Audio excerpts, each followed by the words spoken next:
لكلمات ربي لنفد البحر قبل أن تنفد كلمات ربي ولو جئنا بمثله مددا।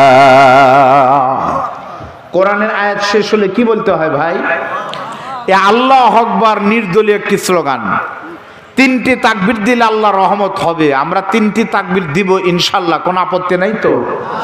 প্রথম তাকবীর দিবেন এখানে এই গ্রামে বাঘা দীঘা গ্রামের লোক ফেরা তারা দেন তো, এই গ্রামের লোক কারা আছেন তারা বলবেন আল্লাহু আকবার বলবেন, লিল্লাহি তাকবীর। সবাই দীঘার বাহিরে ফেরা তারা দেন তো, বাহিরের লোকেরা লিল্লাহি তাকবীর। এবার সবাই মিলে তাকবীর দেবে একটা, এক তাকবীর আল্লাহর আসমান জমিন ভেদ করে আর সাজিম পর্যন্ত যেন পৌঁছে যায় ইনশাআল্লাহ। দুটো হাত তোলেন তো আমার সাথে ভাই, সকলে একটু হাত তোলেন তো। শুরু থেকেই মাহফিলের মতো শুনতে হবে, একটু হাত তোলেন। লিল্লাহি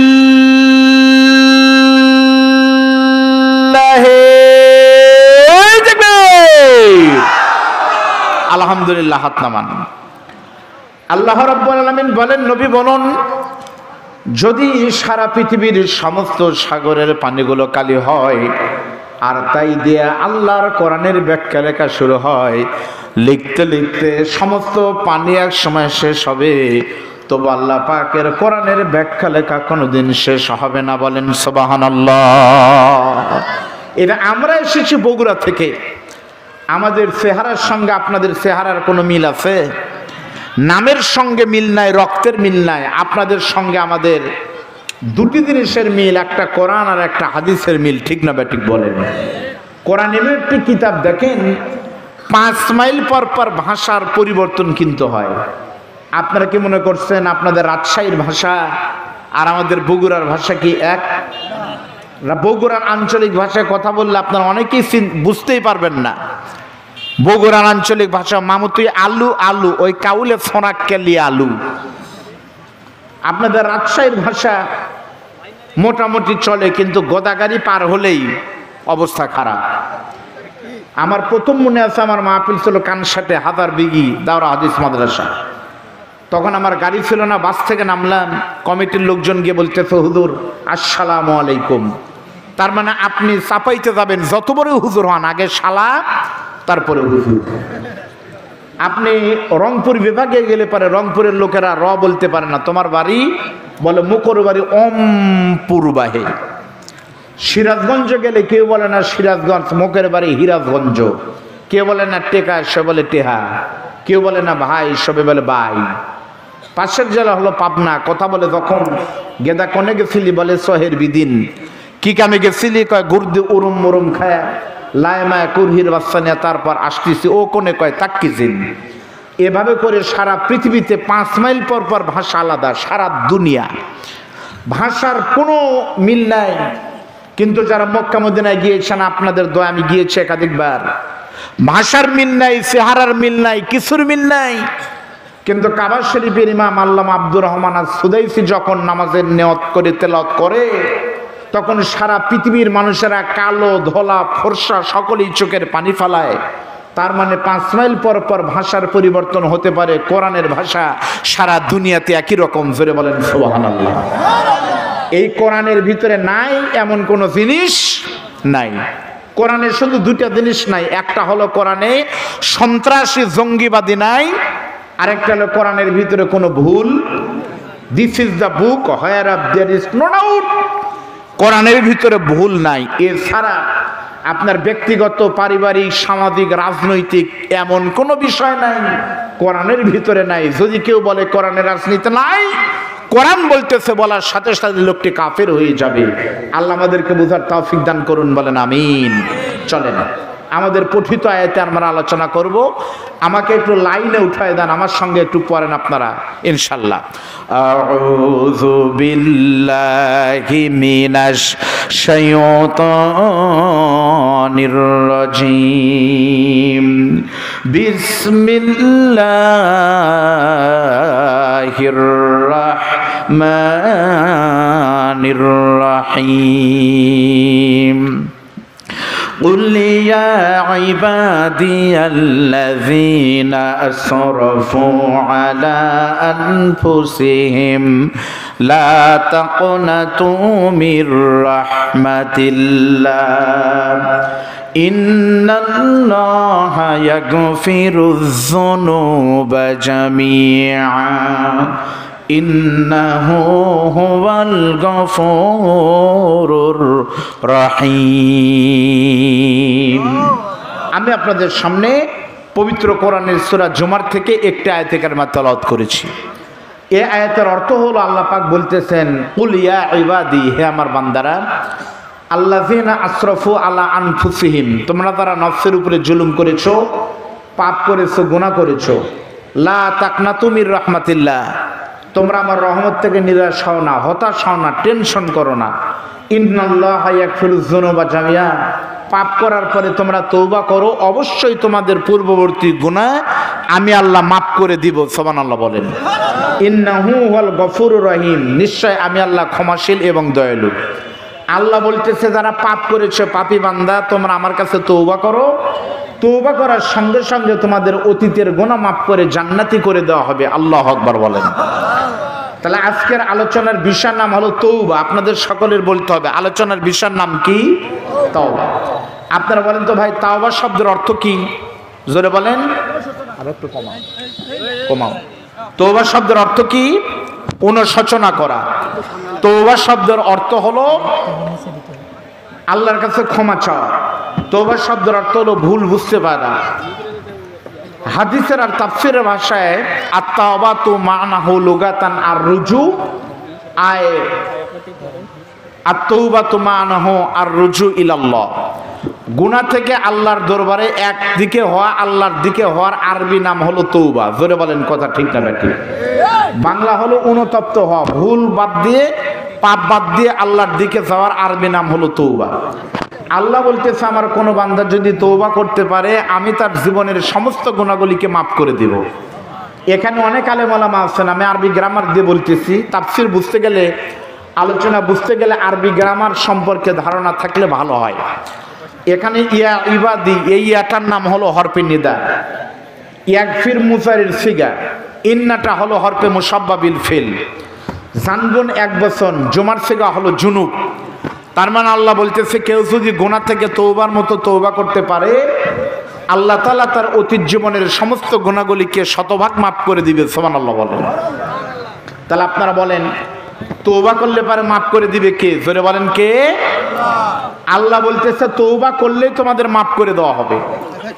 আমাদের সমাজে আমরা মনে করি তওবা মানে আল্লাহর দরবারে হাত তুলে মোনাজাত করার আরবি নাম হলো তওবা। আসলেই কিন্তু তওবা মানে শুধু হাত তুলে মোনাজাত করা নয়। তওবার জন্য শর্ত হলো তিনটি। ভাইরা একটু মনোযোগ দেন, তওবার জন্য শর্ত কয়টি? জোরে বলেন। এই তিনটি শর্ত যদি না থাকে, আপনার ঘরের দোয়া কবুল হবে না, ইজতেমার ময়দানে দোয়া করলেও কবুল হবে না, মক্কায় গিয়ে দোয়া করলেও কবুল হতে পারে। তওবা কবুলের জন্য অবশ্যই শর্ত আছে। প্রত্যেকটা জিনিসের শর্ত নাই ভাই। আপনি ইচ্ছা করলে কি কারো কাছে নাম পারতে পারবেন?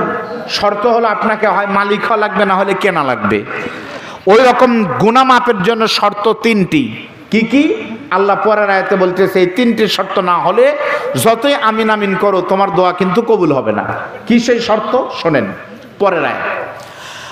আল্লাহ রাব্বুল আলামিন বলেন, وَأَنِيبُوا إِلَى رَبِّكُمْ وَأَسْلِمُوا لَهُ مِنْ قَبْلِ أَنْ يَأْتِيَكُمُ الْعَذَابُ ثُمَّ لَا تُنصَرُونَ। পয়েন্ট আকারে যদি বলি, এর অর্থ হলো তিনটি শর্ত থাকতে হবে। এক নাম্বার হলো ওয়ানিবু ইলা রাব্বিকুম, তোমার রবের দরবারে তোমাকে হাজিরা দিতে হবে, ধরা দিতে হবে। কার কাছে বলেন? মাহফিল উপলক্ষে টুপি মাথা দিছি, কালকে দিব না, তা হবে না। আপনাকে গুনাহ থেকে শতভাগ মাপ পাইতে হবে, ভালো হওয়া লাগবে। আগে নামাজ পড়েননি, এখন নামাজ পড়া লাগবে। আগে যাকাত দেননি, এখন দিতে হবে। আগে ইসলাম বিরোধী কাজ করেছেন, এখন বাদ দেওয়া লাগবে। সমস্ত কাজ যদি আল্লাহর দরবারে 100% করতে পারেন তবেই দোয়া কবুল হবে, নসদ হবে।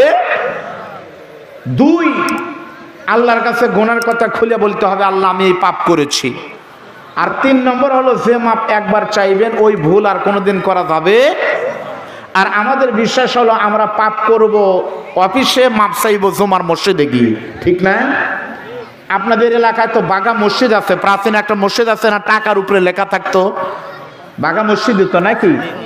আপনাদের বিশ্বাস হলো অফিসে গিয়ে ঘুষ খাবো আর ওই মসজিদে গিয়ে জুমার দিনে মাপ চাবো, কালকে তো জুমার দিন, তাহলে তো আল্লাহ মাফ করবে, আল্লাহ তো বলছেই। কিন্তু শর্ত হলো আপনাকে 3টে শর্ত মানতে হবে। এই 3টা শুনলেন, এই 3টে শর্ত যদি কারো থাকে তাহলে শতভাগ গুনাহ মাফ হয়ে যাবে। জোরে বলেন সুবহানাল্লাহ। ভালো করে বুঝবেন, এই 3টে শর্ত যদি কোনো মানুষের ভিতরে থাকে অবশ্যই আল্লাহ দোয়া কবুল করবেন। আপনারা বলবেন হুজুর আল্লাহ দোয়া করবে, তার প্রমাণ আপনাদের বলবো। যদি তাফসির জেনে থাকেন তাহলে বের করেন। তাফসিরে ইবনে কাসির সহ প্রত্যেকটা তাফসিরের একই বক্তব্য, শর্ত ঠিক থাকলেই কিন্তু আল্লাহ অবশ্যই দোয়া কবুল করবেন। সুবহানাল্লাহ বলেন। আমি আপনাদের সামনে একটা হাদিস দিয়ে প্রমাণ করতে চাই সত্যি কেমনে আল্লাহ দোয়া কবুল করবে। প্রখ্যাত মুহাদ্দিস নাম হলো সুফি আবুল লায়েস সামরকান্দি রহমাতুল্লাহ আলাইহি। আলেম ওলামা কিন্তু এই নামটি খুব পরিচিত। সুফি আবুল লায়েস সামরকান্দি বলেন, এখন থেকে 1500 বছর আগে একদিন সকালবেলা আল্লাহ নবীর জান্নাতি সাহাবীদের ভিতরে প্রথম 10 জন সাহাবীকে বলা হয় আশারায়ে মুবাশশারা, শ্রেষ্ঠ 10 জন। এই 10 জনের ভিতরে আবার শ্রেষ্ঠ 4 জনকে বলা হয় খোলাফায়ে রাশিদিন। নবীর ভাষায় শ্রেষ্ঠ সাহাবী কিন্তু প্রথম 4 জন। এই 4 জনের ভিতরে আল্লাহ নবীর জান্নাতের টিকিট প্রাপ্ত 2 নম্বর সাহাবী, ওনার নাম হলো আমিরুল মুমিনিন খলিফাতুল মুসলিমিন, নাম হলো হযরত ওমর। আপনারা বলেন আল্লাহ নবীর জান্নাতের সাহাবীদের ভিতরে হযরত ওমরের নাম কি নাই? হযরত ওমর কয় নম্বর বলেন? কত নম্বর? 2 নম্বর। 2 নম্বর। দ্বিতীয় যদি হয় তাহলে প্রথম নাই? বলেন তো প্রথম কে? মাশাআল্লাহ, অনেক আলেম ওলামা আছে আমার ভাইয়েরা, দোস্ত বুজুর্গ, তারা বলতেছে আবু বকর। এটা আমার ভাই নিজের কথা বলেনি, এটা নবীর সিলেকশন কিন্তু হয়েছে। নবী বলেন কালান নবী সাল্লাল্লাহু আলাইহি ওয়াসাল্লাম আরহামু উম্মতি বি উম্মতি আবু বকর ওয়া আশাদুহুম ফি আমরিল্লাহিল উমর ওয়া আসতাকুহুম হায়াআন উসমান ওয়া আকদাহুম আলী।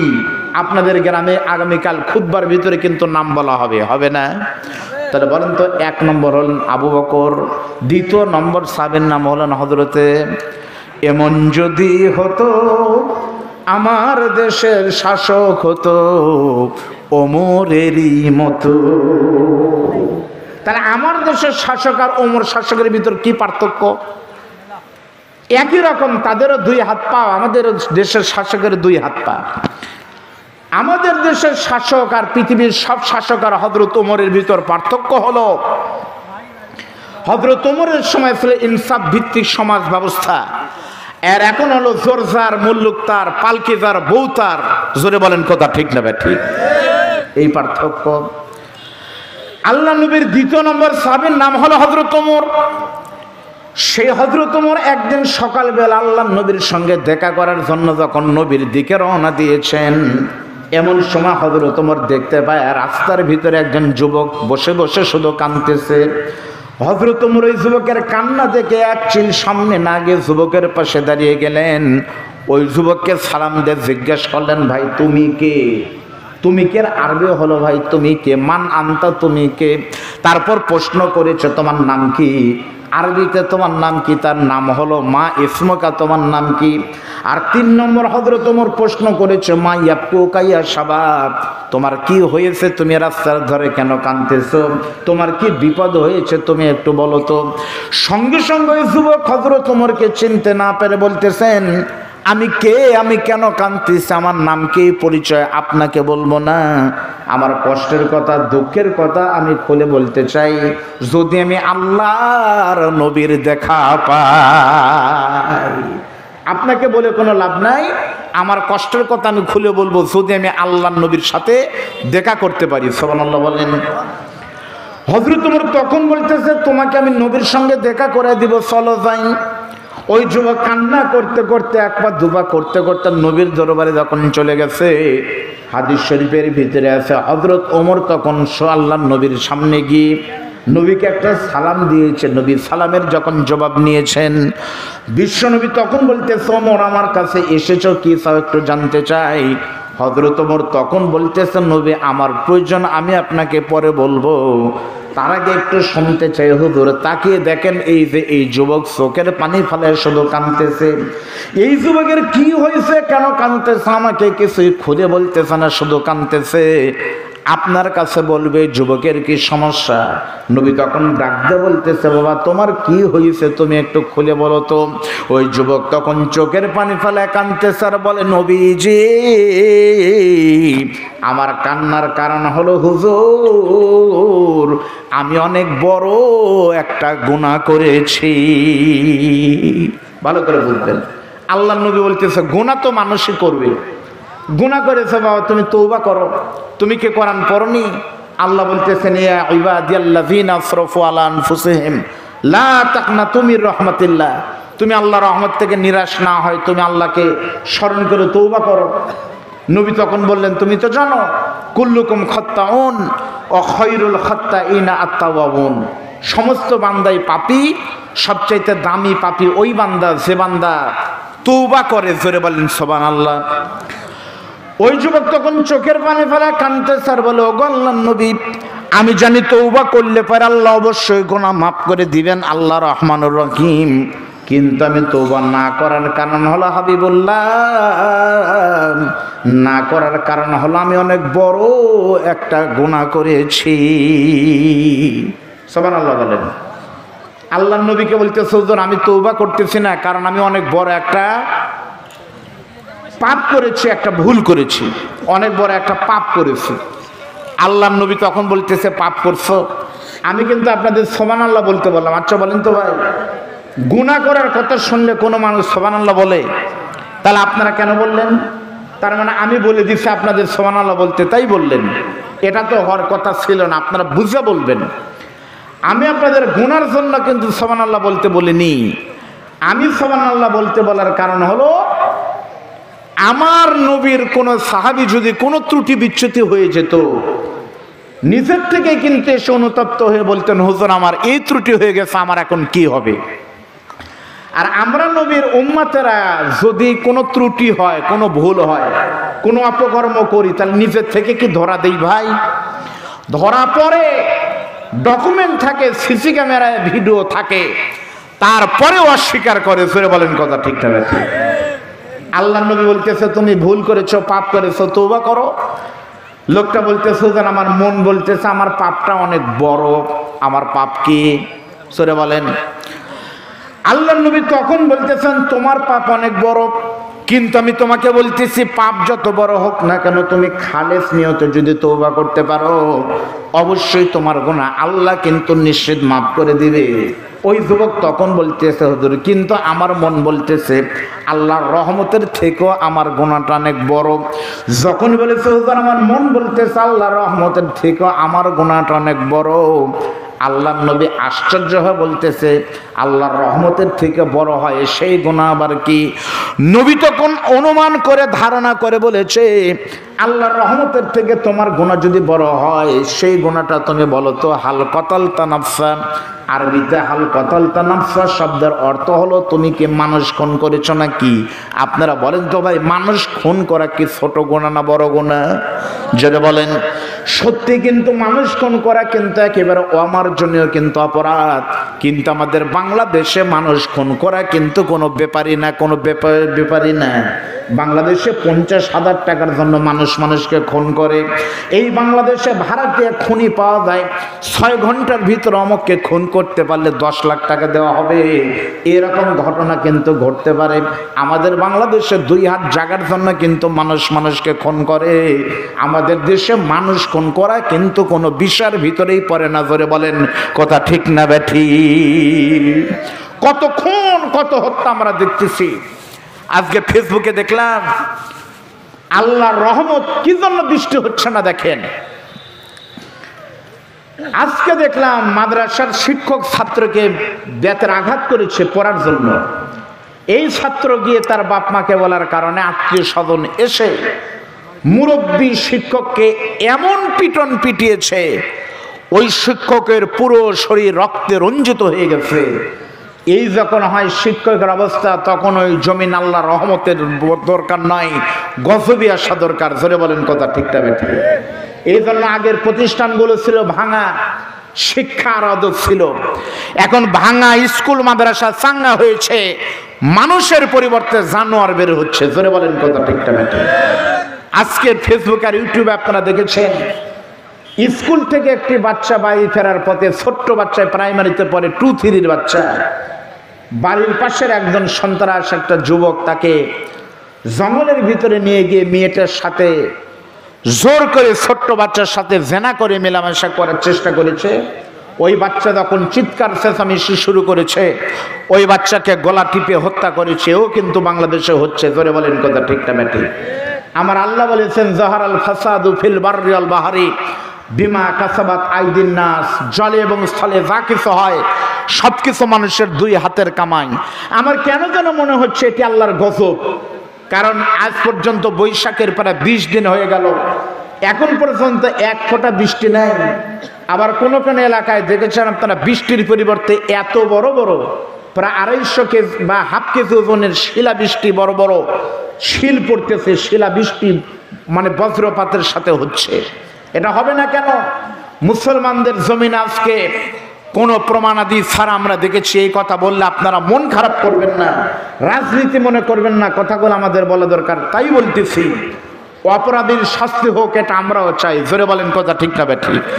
আল্লাহর কসম করে বলতেছি, কোন ধর্মের কিতাব বলেন আমার কোরআন এত বড় একটা মানবতার ধর্ম। চোর চুরি করলে কোরআন বলেছে হাত কেটে দাও। নবী বলেছে, চোর অথবা সুন্নি যদি আমার মেয়ে ফাতেমা যদি চুরি করে আর তা যদি প্রমাণিত হয়, আমি নবী তার হাত কেটে দিব। সুবহানাল্লাহ বলেন। তাহলে ইসলামের মতো শান্তির ধর্ম আর কোথায় হতে পারে?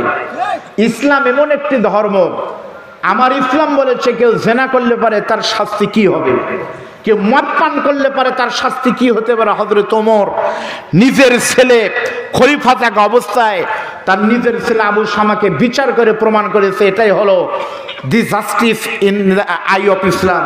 ইসলামের কোরআনের বিচার এইরকম হতে পারে, এটা প্রমাণ হয়েছে। আমরা অন্যায়কে কখনো ইসলাম সমর্থন করে না, কিয়ামত পর্যন্ত করবে না। আমরা প্রত্যেকটি ধর্মের প্রতি সহনশীল এবং বিশ্বাসী। আলহামদুলিল্লাহ বলেন। আজকের মাহফিলে যদি অন্য কোনো ধর্মের লোকেরা আসে, আপনারা কি বাধা দিবেন? আমি আপনাদের বললাম, আমি দ্বিতীয় বক্তা, অধিকার নিয়ে বলতেছি। সত্যি এখানে যদি আমার কোনো হিন্দু ভাই এসে থাকেন, খ্রিস্টান, বৌদ্ধ উপজাতি আসেন, আপনি দয়া করে মঞ্চের উপরে আসেন, আমি আপনাকে স্টেজে অথবা আমার ভাইদের অতিথির কাতার আমরা জায়গা দিব। প্রমাণিত হবে ইসলাম শান্তির ধর্ম। ঠিক না ঠিক বলেন? আমার বাংলাদেশের একটি জেলার নাম হলো ফরিদপুর। ফরিদপুরের মধুখালীতে হিন্দু ভাইদের মন্দিরে কে বা কার আগুন ধরিয়ে দিয়েছে। এটা শুধুমাত্র অপরাধ না, এটা একটা জঘন্য অপরাধ। জোরে বলেন কথা ঠিক না ঠিক? আমরা দৃষ্টান্তমূলক শাস্তি চাই, কোরআন ইসলাম বিচার চাই, কিন্তু বিচার চাইতে হবে প্রমাণ অনুযায়ী। বিচার থাকতে হবে, ডকুমেন্ট থাকতে হবে। প্রমাণ যদি থাকে অপরাধের শাস্তি আইন অনুযায়ী হোক, কিন্তু কোনো প্রমাণ ছাড়া, কোনো ডকুমেন্ট ছাড়া সেখানকার দু একজন সন্ত্রাসের নেতৃত্বে, একজন চেয়ারম্যানের নেতৃত্বে, যে চেয়ারম্যানকে ধরার জন্য মাননীয় জেলা প্রশাসক মহোদয় পুরস্কার ঘোষণা করেছে, এটা প্রমাণিত হয় ওই চেয়ারম্যানের উস্কানিতে ঘটনা ঘটেছে। যেখানে ঘটনা ঘটলো তার পাশেই ছিল স্কুল। ওই স্কুলে কাজ করতেছিল 3 জন শ্রমিক মুসলমান, দিনমজুর, গরিব রাজমিস্ত্রি। ওরা জানেই না, তাদেরকে অন্যায়ভাবে মিথ্যা সাব্যস্ত করে মানুষ যেভাবে সাপ পিটিয়ে মারে, সেইভাবে মুসলমান 3 জনকে হত্যা করা হলো। এই 3 জনের ভিতরে 2 জন একই মায়ের সন্তান, 2 জনের ভিতরে একজন 16 থেকে 18 পারা কোরআনের হাফেজ, তাদেরকে পিটিয়ে মারা হলো। এর দৃষ্টান্তমূলক শাস্তি আমরাও চাই। জোরে বলেন কথা ঠিক না বেঠিক? মনে রাখতে হবে, এই বাংলাদেশ হলো মুসলমানের বাংলাদেশ। এই বাংলাদেশের বাঘা উপজেলার ঐতিহ্য খুঁজে দেখেন, মুসলমানদের ঐতিহ্য জড়িত।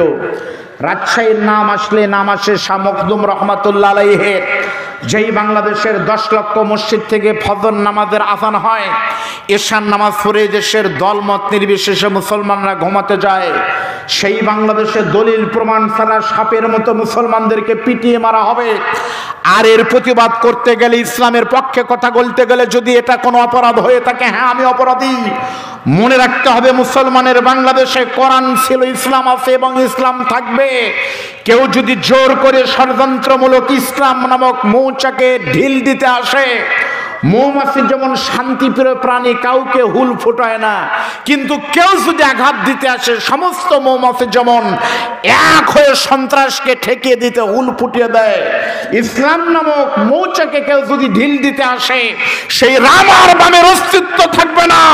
মুসলমানের বাংলাদেশে আমার মায়ের সন্তানকে পিটিয়ে মারা হবে, অন্য কোনো মুসলমান আর সহ্য করতে পারে না। করে বলেন কথা ঠিক না বেঠিক?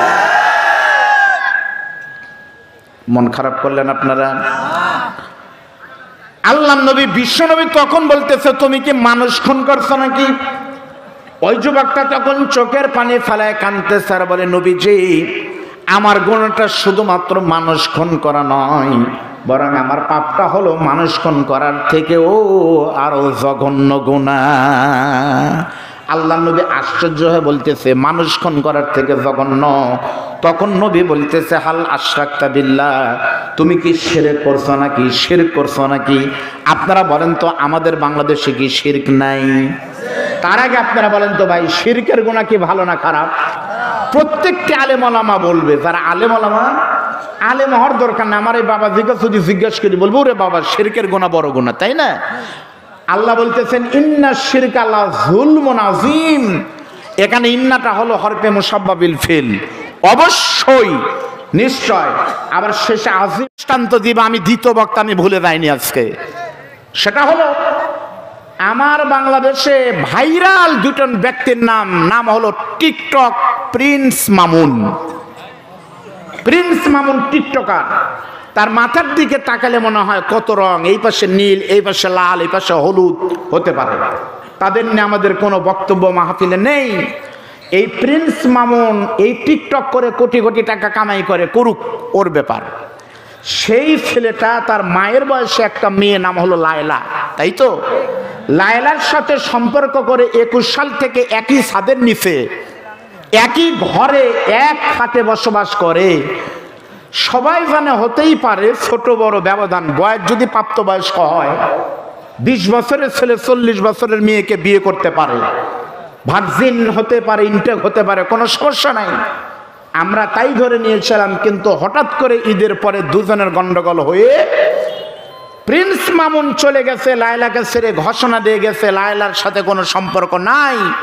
সবাই বলতেছে সম্পর্ক না থাকলে হতে পারে, আমরা জানতে চাই লায়লার সাথে আপনার কি সম্পর্ক ভাই? উনি তখন বলতেছে, না, লায়লার সাথে জাস্ট আমার জিএফ সম্পর্ক। জিএফ মানে হলো গার্লফ্রেন্ড, সে আমার একটা ভালো বন্ধু। আচ্ছা, বন্ধুর সঙ্গে বন্ধু একসাথে চা খেতে পারে, একসাথে বিদ্যালয়ে যেতে পারে, একসাথে পড়তে পারে, রাতের বেলায় একসাথে থাকতে পারে। তা 21, 22, 23, 24 শেষ হয়ে গেল, একসাথে ছিলেন, কেন ছিলেন? তখন বলতেছে, না, জাস্ট ও আমার ফান আর আমি ওর ফান, এই দুই ফান। রাতের বেলা গান গাইছি, যা করার করছি, এখন ওগুলো আর কিছু নাই। এই বক্তব্য দেওয়ার পরে, এই বক্তব্য যখন মিডিয়াতে এসেছিল, বাংলাদেশের বুদ্ধিজীবী যারা কথায় কথায় ইসলামের ভুল ধরে, তাদের টকশোতে বলা উচিত ছিল, প্রিন্স মামুনের সাথে লায়লার কি সম্পর্ক, বিয়ে ছাড়া কেমনে থাকলো? এই জবাব আর এই জবাবদিহিতা বাংলাদেশের কোনো মিডিয়া নেয়নি, কোনো বুদ্ধিজীবী নেয়নি, কোনো শিক্ষক নেয়নি, প্রগতিশীলরা নেয়নি। বরং এরা ব্যস্ত, কোনো মিডিয়া এই খবর প্রচার করেনি। এই মিডিয়ারা তোলপাড় শুরু করেছিল মাওলানা শাইখুল হাদিস কাকে নিয়ে রেস্টুরেন্টে ছিল, প্রমাণ ছাড়া তাকে নিয়ে প্রায় 3টি বছর অন্যায়ভাবে কারাগারে রেখে, আলহামদুলিল্লাহ সুম্মা আলহামদুলিল্লাহ সুম্মা আলহামদুলিল্লাহ, মিডিয়ার মাধ্যমে আমরা জানি আজকে হয়তো সেই কোরআনের পাখিটি মুক্তি পাচ্ছে, আজকের ঘটনা হয়তো তখন পেয়ে গেছে, মুক্ত হচ্ছে। এইতে প্রমাণ করছে আদালত না ওই মেয়েটি তার বৈধ বউ ছিল। যদি বৈধ বউ থেকে থাকে 3টি বছর যাদের ষড়যন্ত্রের কারণে হাজার হাজার ছাত্র হাদিস থেকে শেখে বঞ্চিত হলো, হাজার হাজার মাহফিল কোরআন শোনা থেকে বঞ্চিত হলো, তার স্ত্রী স্বামীর আদর থেকে, সন্তানরা বাবার অধিকার থেকে বঞ্চিত হলো, এটা কিন্তু আল্লাহর দরবারে দিতে হবে হিসাব। জোরে বলেন ঠিক না ব্যাঠে? ভালো করে বোঝেন। আল্লাহ নবী, বিশ্ব নবী বলতেছে তুমি কি গুনাহ করছো? ওই যুবক তখন বলতেছে হুজুর আমার গুনাহটা হলো আমি কাফনের কাপড় চুরি করেছি, কিন্তু তার থেকে একটা ভয়ানক গুনাহ আমার গতকাল হয়ে গেছে। আপনার কি শুনতেছেন মনোযোগ দিয়ে? সেই গুনাহ হলো হুজুর আমাদের এলাকার সবচেয়ে সুন্দরী তরুণী উর্বশী একটা মেয়ে গতকাল কিন্তু মারা গেছে। ওই মেয়েটিকে যখন কবরে রাখা হয়েছে হুজুর, সকলের সঙ্গে আমি কবরে 3 মুষ্টি মাটি দিয়েছি। কবরে 3 মুষ্টি মাটি দিয়ে যখন সবাই চলে গেছে, আমিও কিন্তু দিনের বেলায় চলে গেলাম। কিন্তু নিশি রজনীতে চতুর্দিকে যখন অন্ধকার নেমে এসেছে, আমি আর 1 মিনিটও দেরি না করে আস্তে করে বাড়ি থেকে বিশাল বড় একটা কোদাল নিয়ে বেলচা নিয়ে এসে ওই মানুষটার, মহিলাটার কবর থেকে মাটিগুলো সরাই দিয়ে যুবতী সুন্দরী তরুণী তন্নি মেয়েটার যখন কবর দিন্ন বিদন্ন করলাম, নিশি রজনী অন্ধকারের ভিতরে যখন কবরের সব কিছু ওপেন হয়ে গেছে, তখন তাকিয়ে দেখলাম ওই কবরের ভিতরে কোনো চিহ্ন নাই। আর রাতের বেলা অন্ধকার অমিনিশার বুক চিরে ওই যুবতী মেয়েটির কবরের ভিতরে এই রকম একটা জিনিস পড়ে আছে। সঙ্গে সঙ্গে আমি মেয়েটির কবরের ভিতরে নেমে, আমি তো পেশাদার কাফনের কাপড় চোর, আমার কোনো ভয় নাই, ডর নাই।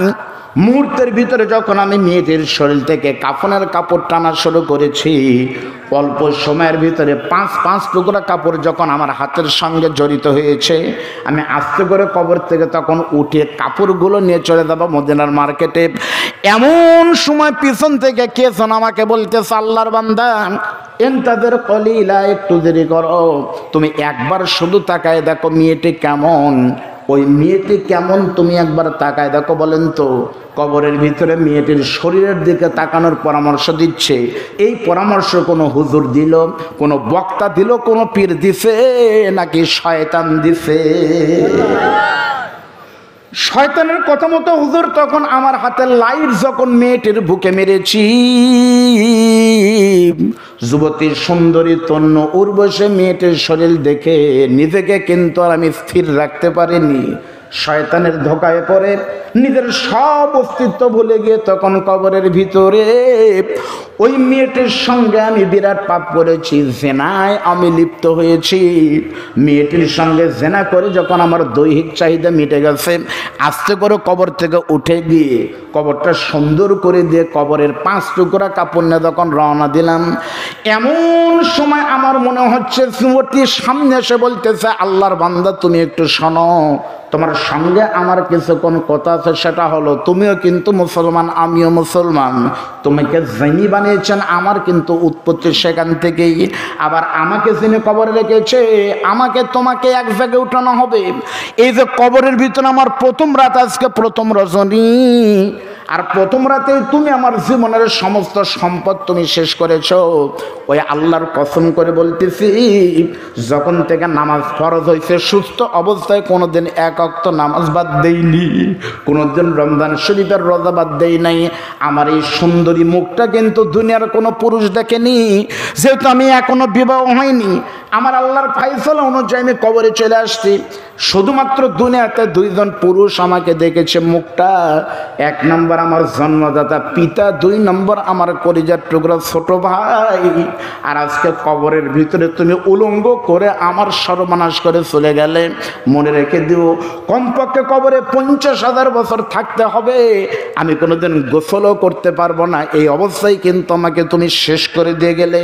আজকে কিছুই করতে পারবো না, কিন্তু কাল কিয়ামত যখন শুরু হবে, এই কবর থেকে যখন আল্লাহ হাসরে তুলবেন, যখন আল্লাহ বলবেন ইকরা, কি বলবেন?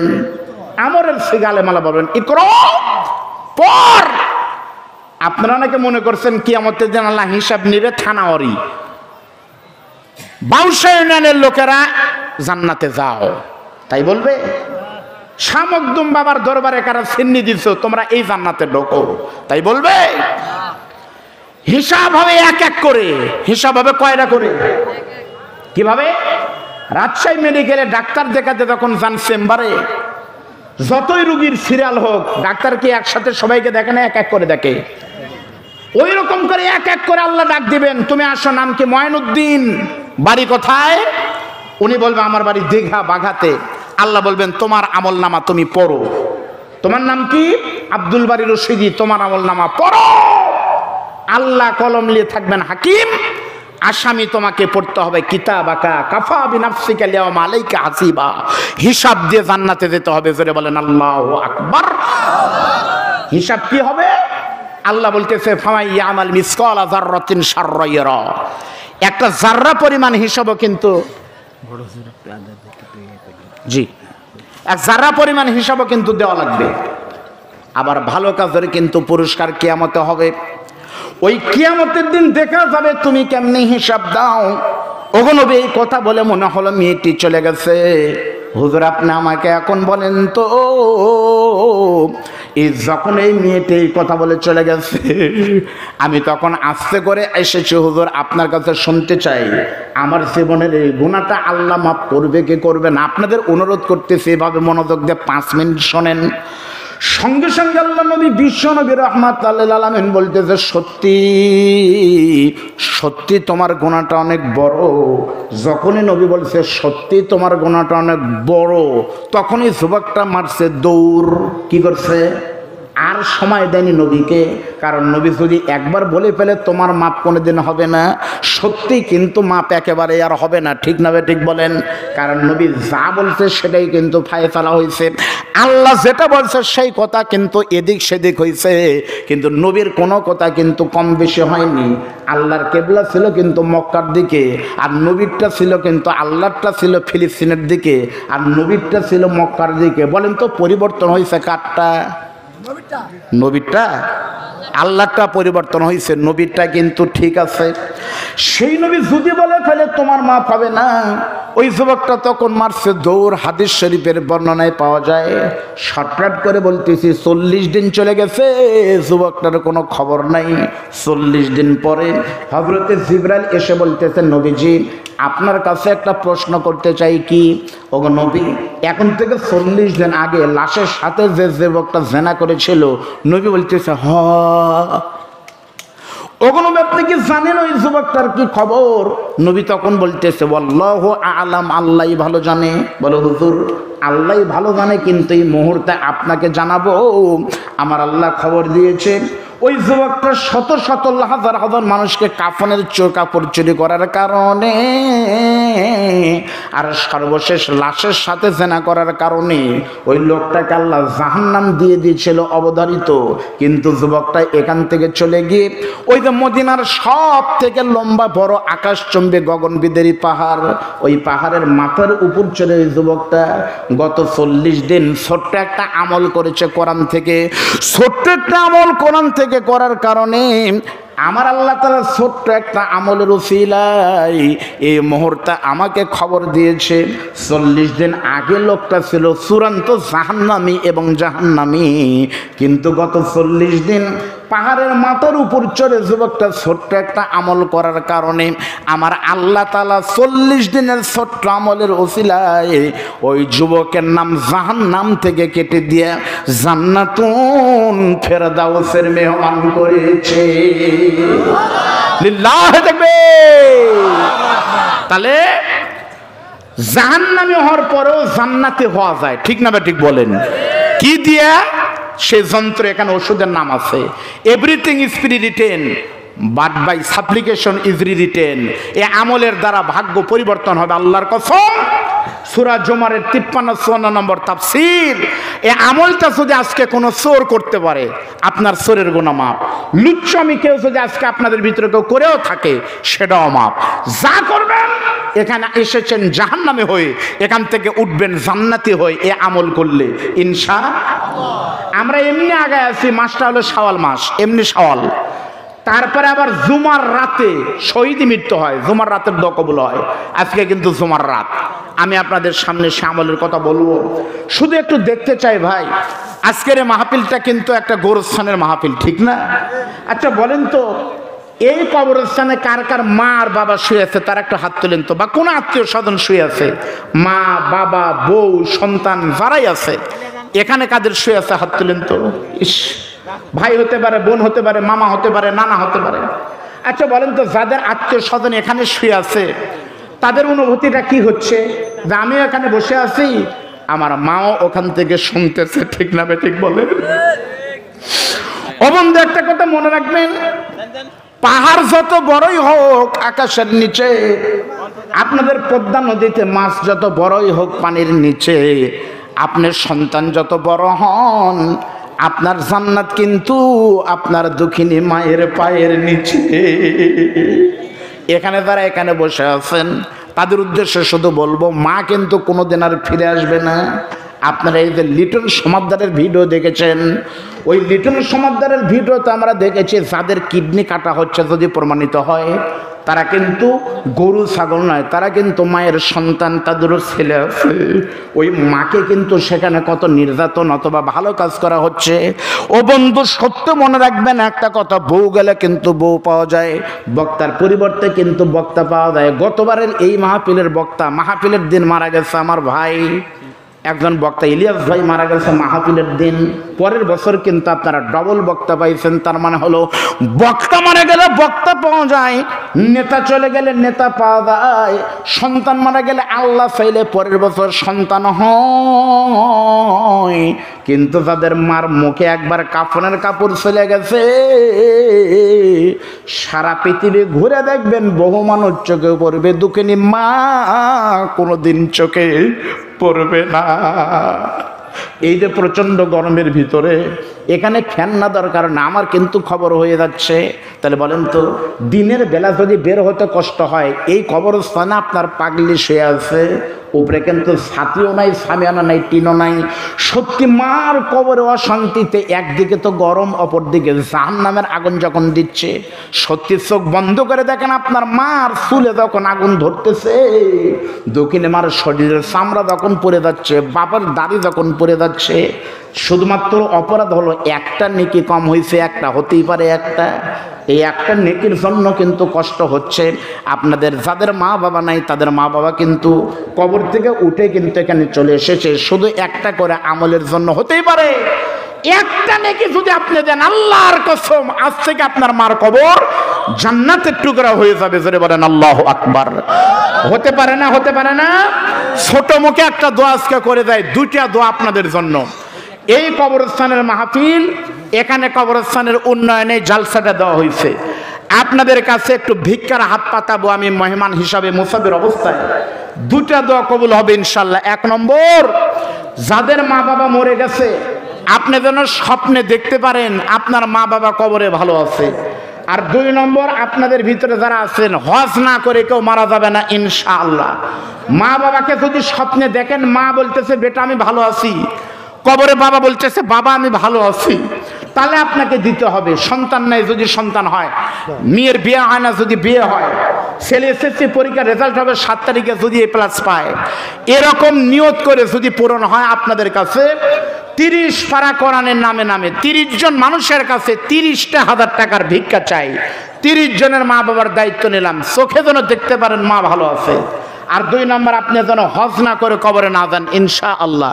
সর্বপ্রথম একজন মানুষ বলবেন, হুজুর যদি আল্লাহর কোরআন সত্য হয়, এত মানুষের ভিতরে একজন আল্লাহর ওলি থাকতে পারে, আমি আমার দুঃখিনের কবরের জন্য আম বিক্রি করে, ধান বিক্রি করে, ব্যবসার টাকা থেকে 1,000 টাকা দিব, 2,000 টাকা দিব, 5,000 টাকা দেবো, মেহেরবানি করে।